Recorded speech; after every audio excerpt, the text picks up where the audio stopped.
स्वामी प्रेमानंद जी महाराज के प्रेरणादायक विचार जीवन को एक नई दिशा देने में सहायक होते हैं।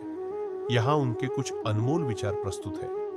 एक, प्रेम ही संसार का आधार है, बिना प्रेम के जीवन अधूरा है। दो, क्रोध से कभी किसी का मंगल नहीं हुआ है, यह आपके समस्त गुणों का नाश कर देता है। तीन, सत्य की राह पर चलने से निंदा और बुराई अवश्य होती है, इससे घबराना नहीं चाहिए, यह आपके बुरे कर्मों का नाश करती है। चार, सभी समस्याओं के समाधान का एक सरल उपाय है, ईश्वर को अपना वास्तविक स्वरूप स्वीकार करें, उसके स्थान पर किसी को न रखें।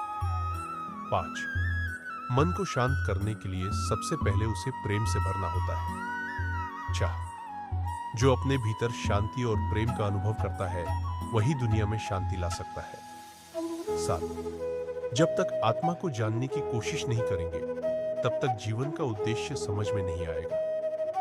8, भगवत प्राप्ति के लिए वेश परिवर्तन की नहीं अपितु उद्देश्य परिवर्तन की आवश्यकता है। 9, क्रोध को शांत करने के लिए एक ही उपाय है, बजाय यह सोचने के कि उसका हमारे प्रति क्या कर्तव्य है, हम यह सोचें कि हमारा उसके प्रति क्या कर्तव्य है।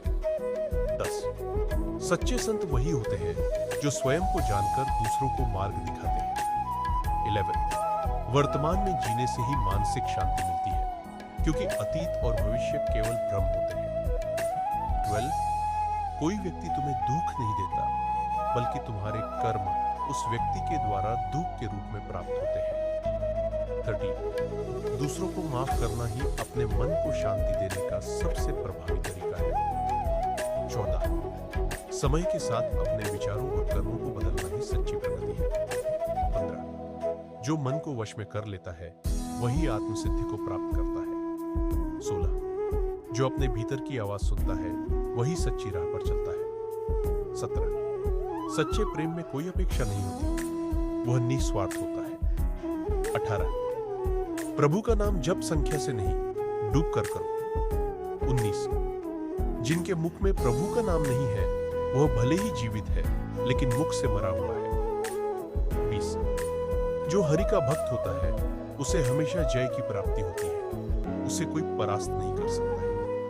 21, भगवान की आराधना के बिना मनुष्य सुख प्राप्त नहीं कर सकता, स्वप्न में भी शांति नहीं मिल सकती। 22, किसी भी तीर्थ में, किसी भी उत्सव में, किसी भी महान उत्सव में इतनी शक्ति नहीं है जितनी भगवान के नाम में है, इसलिए अपने आप को भगवान के नाम में डुबो दे। 23, सुबह उठते ही अपने गुरुदेव को प्रणाम करें और निर्णय लें कि आज हम अपना पूरा समय भगवान को समर्पित करने का प्रयास करेंगे।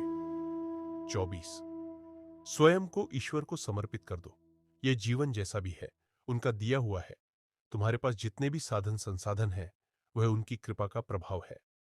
25, तुम जिसका भोग कर रहे हो वह सब ईश्वर का है, ऐसे विचार के साथ कर्म करो, जीवन यापन करो, जीवन सुखमय होगा। 26, इस भौतिक संसार में किसी के पास आपको पकड़ने की शक्ति नहीं है, आप ही हैं जो पकड़ते हैं और आप ही हैं जिन्हें छोड़ना है। 27, सत्य का मार्ग कठिन हो सकता है, लेकिन यही मार्ग आपको अपने वास्तविक उद्देश्य तक पहुंचाता है। 28, भौतिक वस्तुएं क्षणिक है, लेकिन